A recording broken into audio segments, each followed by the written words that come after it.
वणी नगर परिषद निवडणुका, महाविकास आघाडीच्या जागा वाटपावर तिढा कायम. माजी आमदार कासावार यांच्या निवासस्थानी बैठक संपन्न.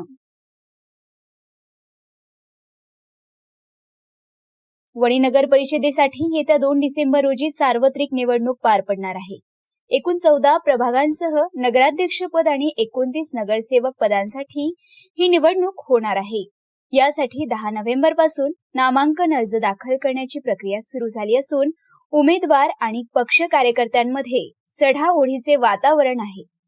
या पार्श्वभूमीवर महाविकास आघाडीतील तिन्ही घटक पक्ष शिवसेना, उद्धव ठाकरे गट, राष्ट्रवादी काँग्रेस, शरद पवार गट आणि काँग्रेस यांच्या जागा वाटपाबाबतची चर्चा सुरू असली तरी अंतिम तोडगा अजून निघालेला नाही. जागा वाटपावर तिढा कायम असून त्यामुळे कार्यकर्त्यांमध्ये संभ्रमाचे वातावरण निर्माण झाले आहे. आज माजी आमदार वामनराव कासावार यांच्या निवासस्थानी याच मुद्द्यावर महत्त्वपूर्ण बैठक पार पडली. या बैठकीत शिवसेना उबाठाचे आमदार संजय देरकर, राष्ट्रवादी काँग्रेसचे विधानसभा अध्यक्ष दिलीप भोयर यांच्यासह आघाडीतील विविध घटक पक्षांचे पदाधिकारी उपस्थित होते. बैठकीत एकत्रितपणे लढण्याचा प्रस्ताव मांडण्यात आला असून विरोधी पक्षाच्या विरोधात महाविकास आघाडीने एकत्रित रणनीती आखण्याचे संकेतही मिळाले. मात्र प्रभागनिहाय जागा वाटपाबाबत काही मतभेद न सुटल्याने अजूनही चर्चेला उधाण आले आहे.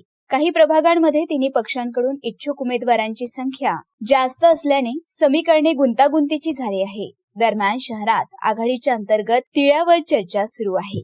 एकत्र लढा शक्य होईल का याकडे सर्वांचे लक्ष लागले आहे. पुढील काही दिवसात या चर्चांना गती मिळून अंतिम युतीची घोषणा होण्याची शक्यता आहे.